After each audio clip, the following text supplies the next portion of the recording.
everybody. Welcome to the Q&A Cafe here on a lovely Friday afternoon in June at the Georgetown Club. And this is our, this is sort of like, it's not our last Q&A Cafe, but it's our Q&A Cafe before we begin a summer hiatus. And it makes it all the more fun for me to have an encore interview with Sally Bedell Smith, who has been on the show before when it was at Nathan's. And I believe then we probably did another member of the royal family, whoever your last or next to last book was. It was either Diana or the Queen. Yeah. Well, or no, actually, you know what it may have been? If the timetable's right, it may have been the Kennedys in the White House. Probably. I think what year so. was that? Do you remember? That was 2004.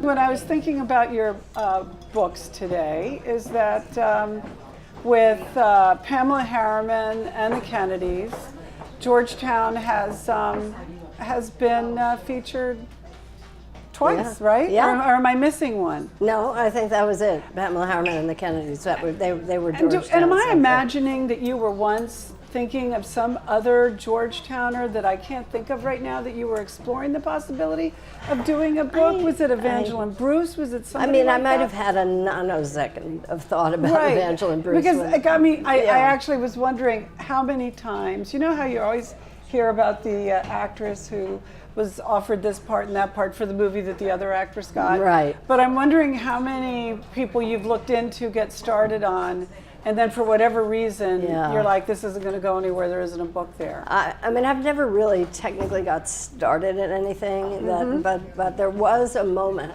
and I think it was after the Diana book, when I was asked to write a biography of J. Edgar Hoover.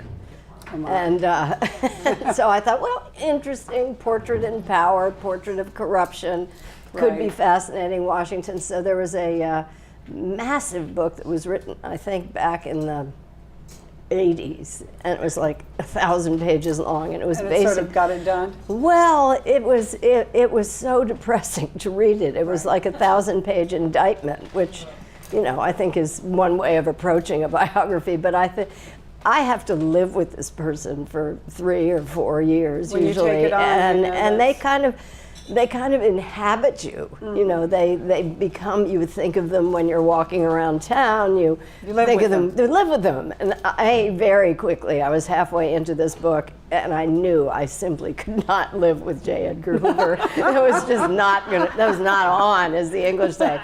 So I was struggling with this, and at that point, Anne Godoff, who was the head of Random House and had been there when I wrote my Diana book for John Karp, who has gone on to bigger and better things. He now runs Simon & Schuster. But he was a bright young editor at the time, and so he and Anne got me up to lunch in New York, and they said, well, I sort of know how Anne Godoff knew, but she said, I hear you're thinking about a biography of J. Edgar Hoover. And I said, yeah. And she said, that is so wrong for you. And I said, I know, what am I going to do? And she said, I've got a better idea.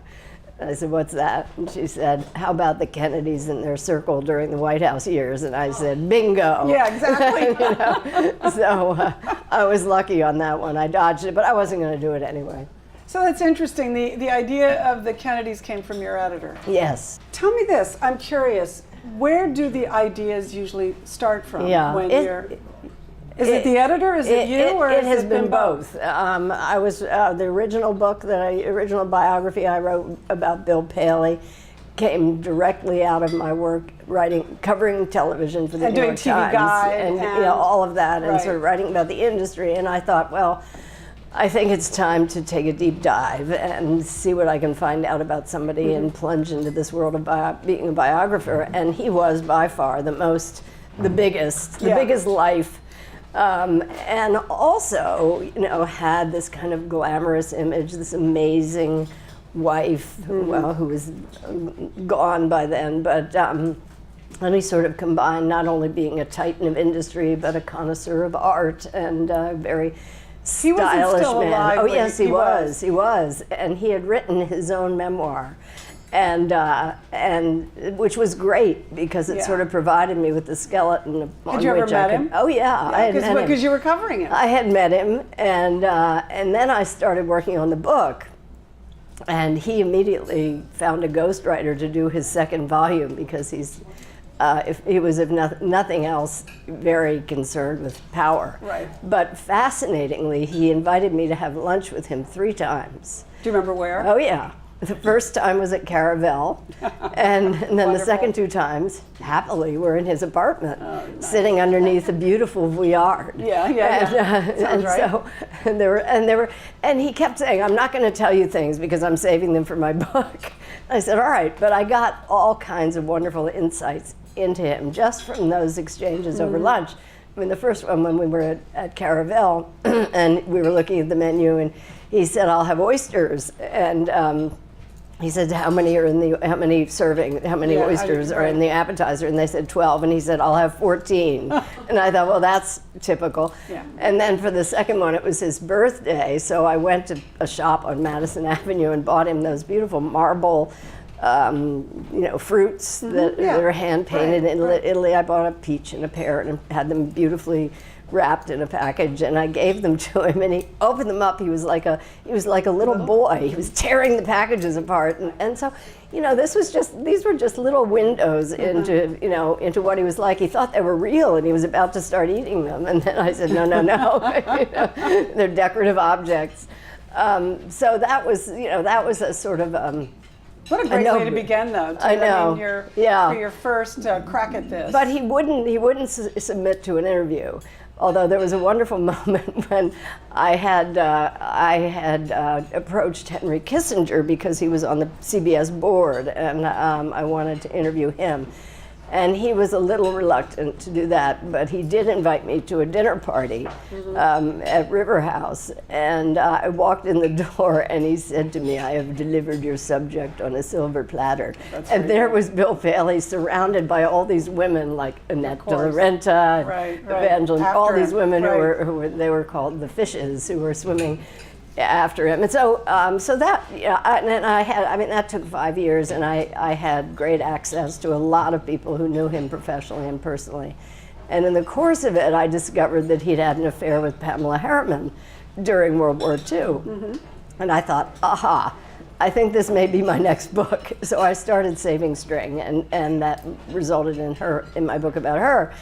And that was published in 1996. She died not too long after, in early 1997. How was she about you writing the book? 'Cause there were other books about her too. And I know one of them she also tried in effect to block me by hiring a ghostwriter, and things came apart in that relationship. But I persevered, and eventually she freed her really good friends to talk to me, which I think she realized there would be an advantage in that, because the very first people to line up to talk to me about Pamela Harriman were Peter Duchin and Brooke Hayward, who had the least favorable things to say about her. But I think I was able to get a balanced book, and it's probably the only book that I've written that has come close to being like a novel. I mean, she was such a character in a novel. There's so many stories. And she had 6 different lives, and she reminded me. She probably wanted a few of them not to be written about. She probably did. But I got to interview Gianni Agnelli and Elie de Rothschild, 2 of her most famous lovers, and so that was a great adventure, actually. You're drawn to very controlling people. Yeah, I guess I am. Or big lives, and it's getting behind the big lives. And that's of course obviously makes your publisher very happy. You said something that's interesting. You said you started collecting string, and I was curious, how do you write these books? Do you write them as you go along, or do you spend 4 years traveling all over the place doing your research, and then a year writing? The latter. The latter. Yeah, and the time has varied. The last few years I've spent, I guess, about 18 months doing the reporting and research, and in the case of the Queen book and the Charles book, I was back and forth. I mean, I'd say the total travel time was 4 to 6 months in England, as well as places for the Queen. I went to Bermuda and Trinidad and sort of watched the royal progress overseas. And in the case of Charles, I went to Sri Lanka and to Malta because I wanted to see him at these big Commonwealth meetings where he was supposed to be, in the first case, representing his mother, and the second time she was sort of passing the baton to him. And so that's what I do. I gather it all.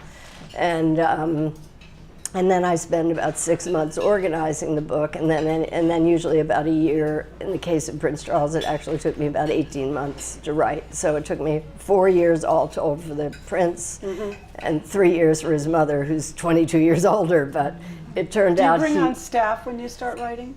I've had research assistants to help me with various things, particularly archival research, but most of it. So imagine once you start writing, it's like, oh, I need this, and because you're a writer, so you get into a flow. And well, that's why I spend so much time kind of obsessively organizing, and I do it all in the computer. I take all the input information, all the notes on my interviews, the notes on private correspondence, on books and documentaries and magazine and newspaper articles and all of that, and I transfer that into. That's gotta be so much fun. Well, it's not. I mean, that part of it isn't fun. But when you're finding things, when you're and it's finding giving you, things, and nobody else knows them, and then you can't wait to share them. But it's, I have chronological files, I have subject files, I have biographical files, I have character trait files, and then since I'm sort of old school about these things, they're not only in my computer, but I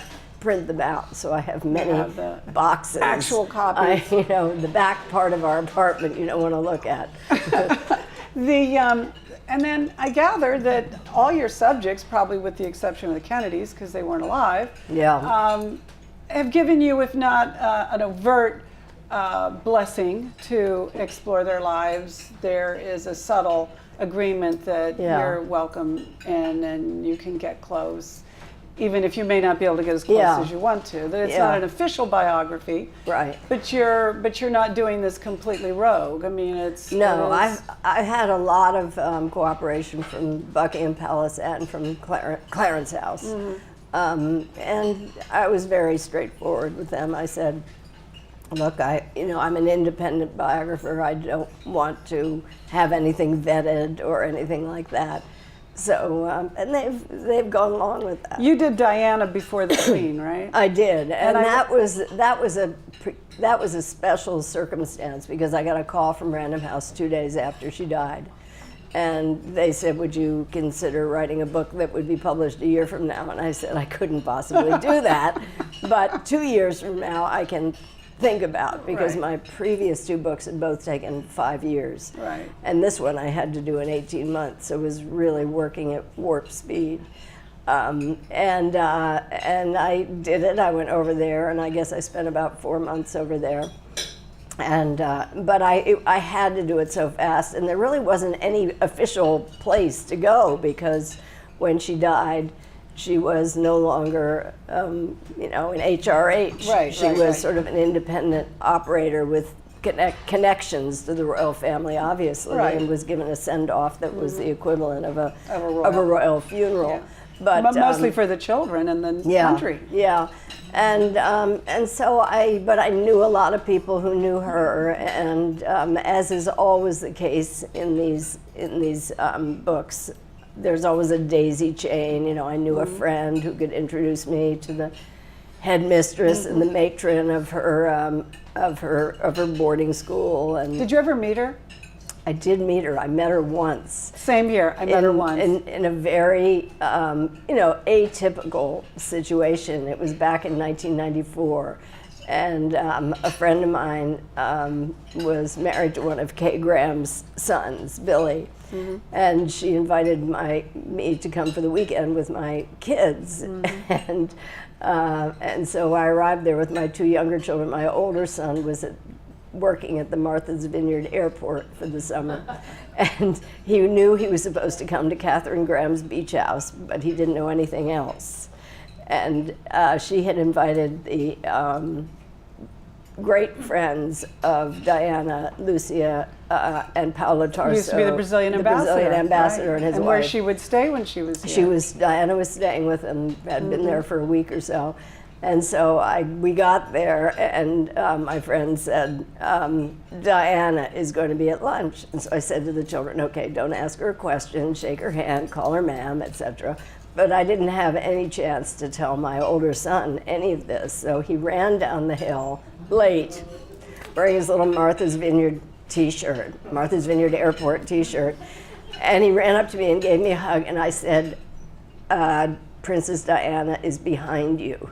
And he was 18 years old, and he turned around and she was wearing a bikini. She was beautifully bronzed. Yeah. And he just went, I know. "Hey, how you doing?" You know? And she cracked up, and she was very sweet and to the kids, and we had a congenial conversation. But what struck me was that the shutters sort of came down after that. She was very preoccupied, and she sort of withdrew, and all she wanted to do was talk to Kay. And they walked up and down the beach, and there was clearly something on her mind, and that was that was the private Diana that people didn't see. And I just kind of tucked it away. And when it came time to do the book about her, various of her friends would tell me that they had seen that behavior quite a bit. Yeah. When I was with Larry King, I had a list of my assignments of people I had to get. And it began with the Pope, and then after that was all royals, all living Beatles, but all royals was its own category. Right. And I spent, this is serious, I actually wrote letters, to... As one does. As one does, at least back then, this was a while ago, to Buckingham Palace to request an interview with the Queen, to request an interview with Prince Charles, all of them, Diana, Edward, Andrew, and I'd get these just flowery, beautiful rejection letters. My rejection letters were so nice. I got them all matted and framed and filled my guest bathroom with them because I just had all these rejection letters from the royals. But at the point when Diana was auctioning her dresses at Christie's, we went up there and we did a big live show from outside the auction, but she came the night before. In fact, she came from being with Dodi Fayed to this event at Christie's. In June. And I went to they invited me to the party, and a very nice security officer helped me just sort of get pushed right up to her. And exactly, she was beautiful, she was bronze, she was tall. She was a sight to behold. She was what you hoped she would look like if you ever met her in person. And I introduced myself, and she said, "I get all your letters." I was so flattered.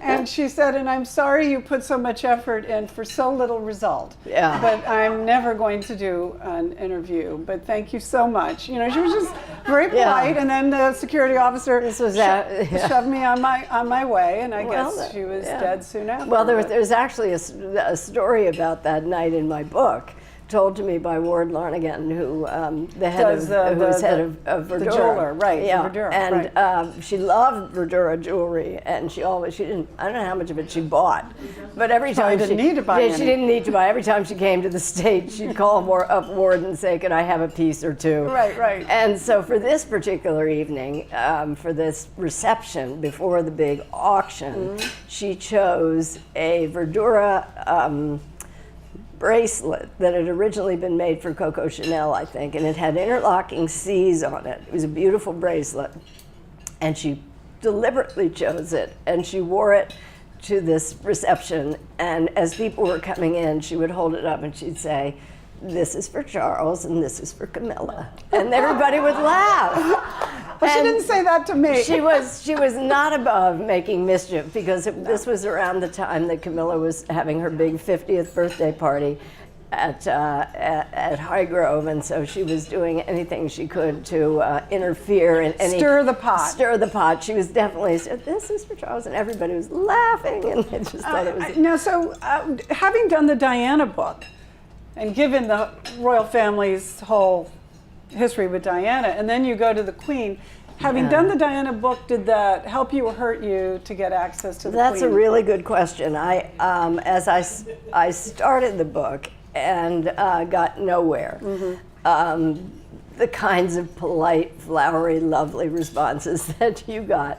But I did have a kind of a group of about a half dozen advocates who knew me on the right side of the aisle. And they persuaded the press office that it would be in their interests to cooperate with me. And I also think it helped that the Diana book at a, published in 1999 at a time when there wasn't a lot of fair coverage of, certainly of Charles and of the royal family in general. It was still pretty tilted heavily toward Diana. And the book, I was fair to Charles and I was fair to the Queen and Prince In its Philip. own way, it was research for what was coming. Yeah, it was. Early research. It was. And it turned into a book that I hadn't anticipated, which was much more of a psychological study of her, because I had no clue, like most people had no clue. We may never. Well, we It's know getting- more. there's more, We know there's more, but we. I mean, I learned from talking to people close to them how emotionally damaged she really was, and I tried to explain that as fairly as I could in the book. It's interesting, though, how movies aren't able to capture her. Movies aren't able to capture the effect she had on us. And I find now working with a lot of young people when I'm talking about that moment in time, it's hard to describe to them why we were so drawn to her and why she fascinated us so much, because you can't just see it in a photograph. No. And nobody has captured her the way Helen Mirren captured, if not the Queen, the way we think the Queen would be. Yeah. So it made the Queen a fuller, more real person to us. I think that's very true, and I've seen some of the depictions of Diana, but she was a very volatile, changeable, contradictory person, and she was full of insecurities and paranoia, and some of the most interesting people are. Yeah, right? yeah, and she I mean the Daily Mail has been running the transcripts this week of her interviews with the intermediary who gave everything to Andrew Morton for his blockbuster book back in 1972. And back in 1992, and I was really struck. I mean, I'd read. They're not new. There may be some things that he left out earlier, but he published a book back in 1997 after her death because he had promised her that had everything else. It had the transcripts, which had not been in the 1992 version because she was not supposed to have had anything to do with it in 1992, but that quickly fell apart when it was obvious that she had everything to do with it. Everything to do with it. It was her project, but it was after her death that he published a book with the transcripts.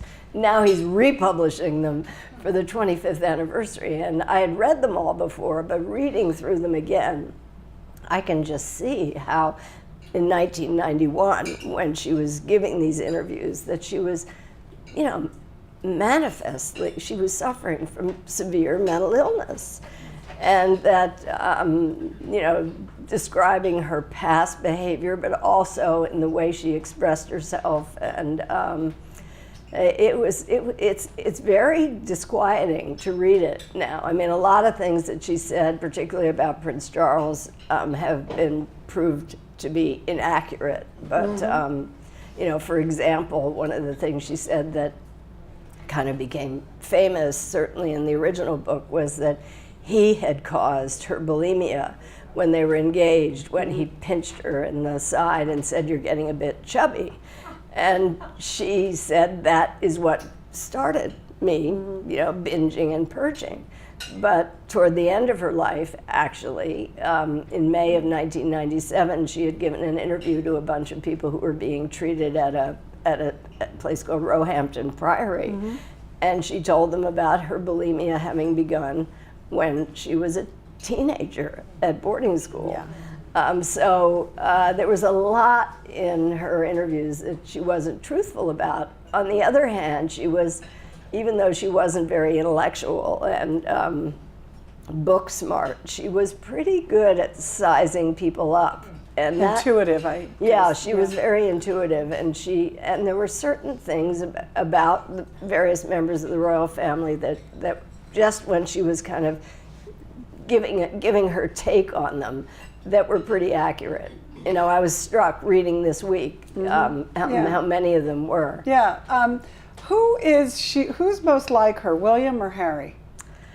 I would say Harry is a little bit more like her in terms of his, I mean, and he in recent months has talked about his own grief and his volatile behavior, but I think he has kept it in check. And I think both William and Harry have benefited from having really good advisors who, I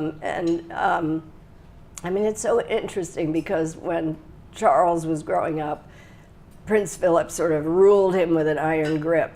But not warmth. Not warmth, but he forced him to go away at boarding school at age 8. He was miserable, and then he forced him to go to an even tougher boarding school at age 13, both of which Philip had attended and where he had thrived.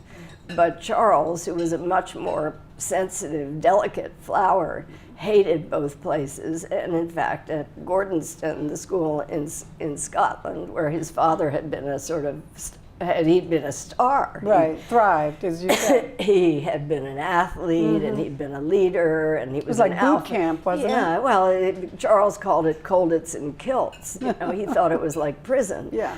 But it was great for Philip, and Philip knew from the time that Charles was a little boy that he was very, very sensitive, and he felt that because of what he was going to face in life, he needed to toughen him up.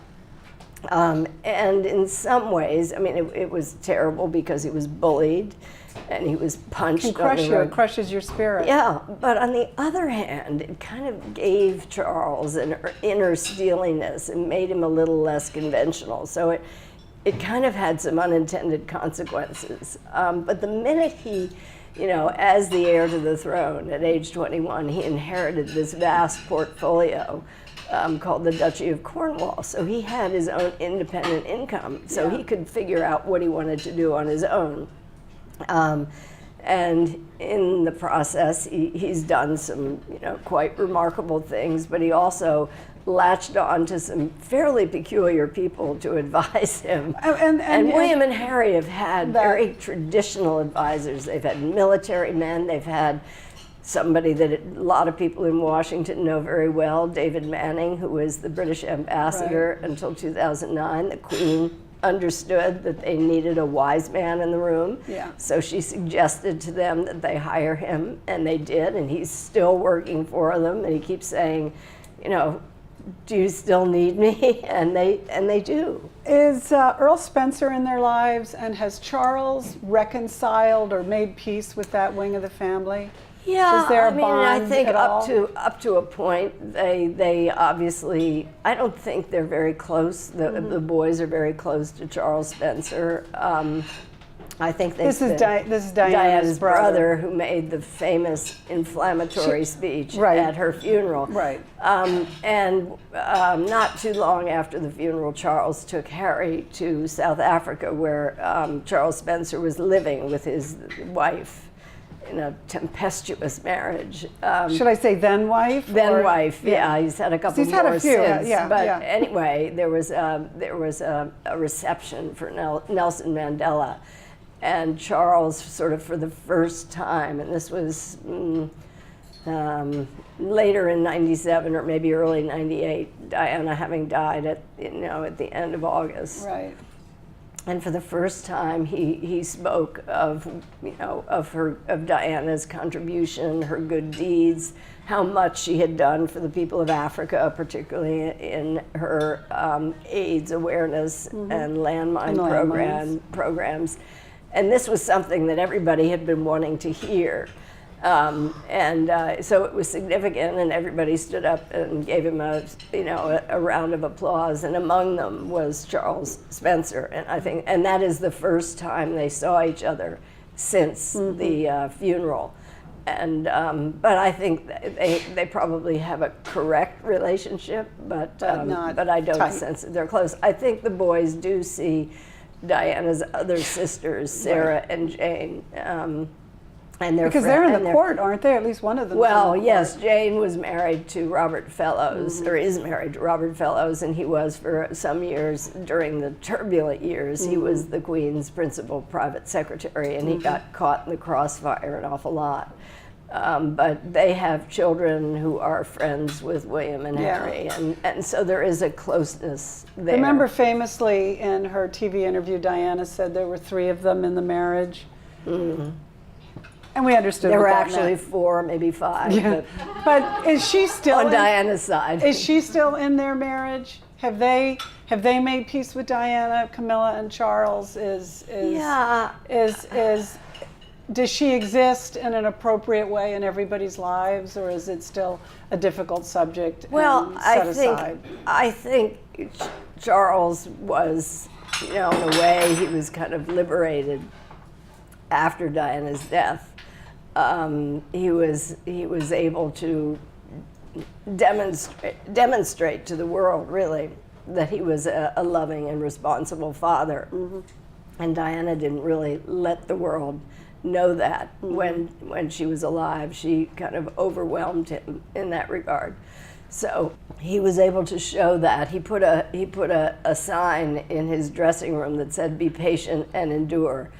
And he was mostly talking to himself. Yeah, he did a lot of that, and his plants. But but he was mostly concerned with getting Camilla accepted after she had been so vilified, and that was a long process called Operation PB.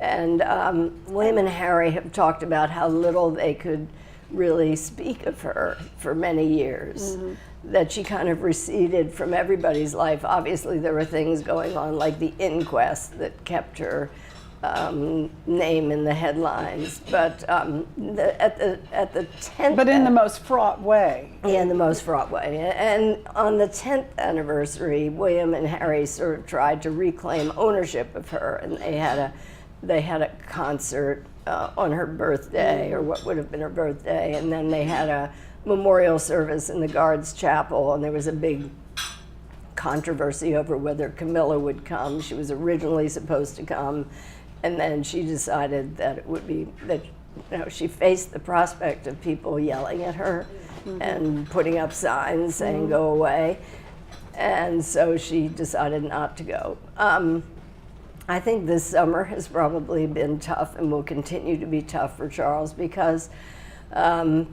for some reason, the 20th anniversary has been a much bigger deal than the 10th.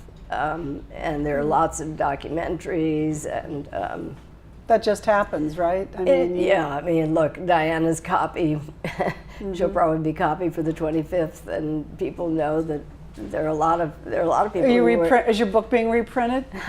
No, it's not. But it's in print. It's in print. But I wondered if they were putting out a new 20th anniversary edition. They're not. I mean, there's an awful lot of Diana. But they don't want to get in the way of the Prince Charles book either. And she's there, and a lot of the book is about that 11-year marriage that was, as he described in a letter to a friend that was shown to me, 11 years of hell. Yeah.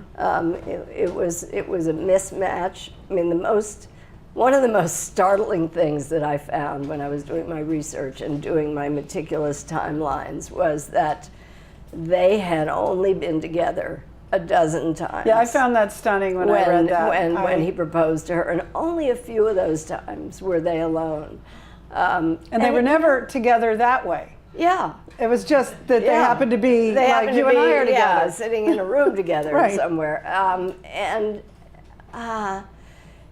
They scarcely knew each other. I mean, they had a 12-year age gap. It was a shotgun wedding without a shotgun. Without a shotgun, yeah. He was really, really forced into making a very hasty decision. But for those of us we grew up with him, and we grew up with his timeline, and it really was at a stage in his life when the stories were no longer about Action Charles and who he was dating, but is this man ever going to find a wife? Exactly. Is this man ever going to marry? Yeah. What's wrong with this man that he hasn't found a wife? I mean, he'd blown through all the age-appropriate women. Right, no, but the narrative was almost to the point of loser. Yeah, well, he had said that he was going to be married by the age of 30. So he was 31. Yeah. His family, the media, were pressing him, get on with it, do your duty, find a wife, produce the next in line. So everybody was forcing him. But there was an incident that happened in November of 1980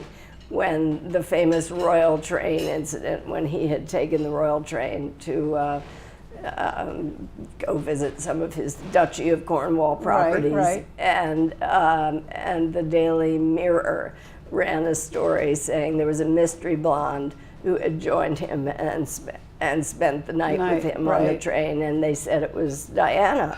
And Diana denied it up and down. Her roommates in London denied it up and down, but it took hold. Was it true? It was not true. Who was the blonde? Well, I talked to Michael Colburn, who was one of his aides, who was on the train, and he said there was nobody on the train. And years later... Maybe the blonde was there for one of the aides. Well, it could have been. But years later, the same reporter said, well, actually, it was Camilla on the train. Oh, so that's the truth. Well, we don't know. think so. But it certainly wasn't Diana. And she was in a circumstance in the weeks after that, despite her denials, everybody thought she had slept with him on the train. And so Prince Philip wrote a letter to him, and this is so kind of sad that he and Charles had such a formal relationship that he couldn't sit down with his son and say, okay, what's going on here? You know, what should you do? Instead, he wrote him a letter and he said, the honor of this young woman has been impugned, and you either need to release her or you need to marry her. Oh, God. And Charles, who sort of had this perception of his father, grounded somewhat in truth, that he bullied him, felt that he was being bullied into proposing. And he went to Switzerland skiing, and he was with friends, and he was in sort of agonizing over, should I do it? Should I release her? Meanwhile, may I just point out, the entire world's media was in love with her, running her picture everywhere, and almost at the other side pushing her toward him. Pushing her toward him, and she wanted him. It was a beautiful narrative. It was a love story that everybody bought into. His valet, Stephen Barry, said that, and others said that she was just laser-like focused on him and flattering him and telling him that, the tragic death of his great uncle Dickie Mountbatten had made him so sad, and he needed somebody to take care of him. And she had that famous compassionate side to her personality. And so, despite his deep misgivings and not really knowing very much about her, he thought he was charmed by her attention, by her beauty. And she had a good sense of humor, and he said to himself, because at this time he was still in love with Camilla, but he said to himself, okay, I can marry this young woman and I can fall in love with her, because he wasn't in love with her. Because he probably thought that's what you do. Maybe that's what he thought his parents had done. Well, that's what he thought, not his parents, but that's what he thought his grandmother had done. Okay. Because she had been proposed by George VI and then the Duke of York several times and had turned him down. And in his view, she had grown to love him. And that was kind of a model for him. And he thought, well, okay, if she can do it, I can do it. But what he didn't reckon was that Diana was so unstable and so complicated. Or just incompatible. Yeah, for them. I mean, they were just plain a mismatch. But she was also, and she had good antennae, and she could tell that there was something more than just platonic friendship between Charles and Camilla, and she was quite rightly worried about that. But if she had been, say, Pamela Harriman, that would have been a marriage. And with her skill set, she would have made sure that he never thought of Camilla Parker Bowles again in his life. Yeah. But Diana wasn't made that way. She wasn't made that way. Before we run out of time, I want to take a moment and just strip away the royal and talk about Charles Windsor. Yeah. And who would Charles Windsor be if he weren't a royal? Because there's so much a part of him that seems like a space cadet to me. And if he hadn't been caught up in this whole other thing that is in fact in reality his real life, Would he have just been a farmer? Would he have just been a painter? Would he have just been a dreamer? Would he have had a head shop? I mean, I just wonder. I don't know about the head shop part. But he just seems to just want to be cosmic more than he wants to be. I mean, he also does practical things. I mean, what really amazed me when, after having written about his ex-wife and having written about his mother and sort of having learned about him in the process of both of those books, there was so much that he has done. I mean, his legacy as Prince of Wales will really be how he is remembered, because even if he were to become king in 2 weeks, he would have a very short reign. Right. And he will be remembered by what he has done. I mean, and it is kind of... But it's not well known. It isn't. It isn't. I mean, who knew that, for example, he has built this model town in Dorset based on very advanced urban principles, although very traditional looking, but environmentally it has a, you know, it is powered by fuel from a biogas, very advanced state-of-the-art facility. It's based on, you know, having people of low income live next to people who have fancy houses, and they all seem to work and live together. You know, the streets are designed for pedestrians. It's a very kind of avant-garde place, even though it looks traditional. He has restored over 65 ancient buildings in Kabul, Afghanistan. I mean, who knew? And he has. And if he were a movie star, we'd know all of this. Yes, we would. You know? And there's this place in a very poor corner of Scotland called Dumfries House that 10 years ago he bought. He renovated it, and he's turned it into this kind of hub of tourism and education. And he'd be happy to be left alone just doing those things. Well, and on the other hand, he's one of his longtime advisors said that he's a shy and sensitive guy who has stolen himself to do his job. And I think he loves to be solitary, fishing, painting, wandering remote islands. You know, there's that whole part which is where Camilla is the better spouse for him than Diana, because Camilla didn't need to be entertained. Camilla did not She's her own person. Not need to be entertained. She came into the royal family at age 57. She was a country aristocrat. Right. And the smartest thing she did was to keep her house. Yeah. She has her house in Gloucestershire called Ray Mill. She escapes. Good advice for people who aren't even royals. Right. She escapes there. She can wear the shabbiest clothing that Smoke she owns. her cigarettes. She can drink. She can cook roasts for her friends. She can put her feet up. She doesn't have all these flunkies running around her. And he can be in his garden talking to his plants. 15 minutes away at Highgrove having meetings and taking people and going into his sanctuary, which is really an amazing little place that he built, that only he knows how to get into it by turning 2 of the 4 doorknobs, since the Prince of Wales doesn't carry keys. But okay. to your Space Cadet. To your point, well, you know, it is a place, he said, where nobody can get to me. Bill Gates has a place he goes to. Yeah, so. They need that. And but I think he loves farming. He is at heart a countryman. He loves. He's learned the ancient art of hedge laying, so he's out there, you know, from March, you know, for 6 months of the year, taking axes and hand saws and fashioning these old-fashioned hedges. So that, I think, is where he is happiest in the country. So he could have been a farmer. He also loves to, you know, do watercolor. He loves music. I mean, he loves Shakespeare. That's the thing. He's done so much for, say, the Royal Shakespeare Theater. Right. He for the Mariinsky Theater in Moscow. You know, it's an astonishing, really, array of charities and enterprises. He even had something in the Galapagos for a while, in Sierra Leone and Jamaica. But people don't know any of this. Well, they'll read your book and they'll know that's it. okay. We have only a minute left, and I was thinking about your book, and everybody should get Prince Charles, and they should get Diana, and they should get the Queen. They should get all your books. But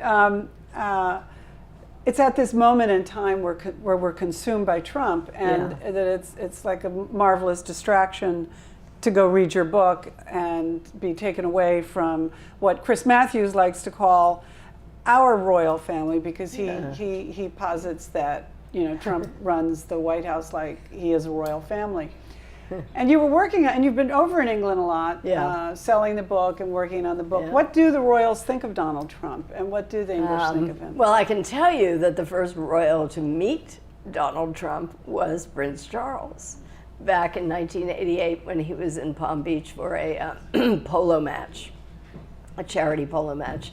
Somehow Donald Trump inserted himself into Charles's schedule and invited him over for tea. So they had a very cordial, I'm told, tea together. I do not think they discussed climate change, but he has met him.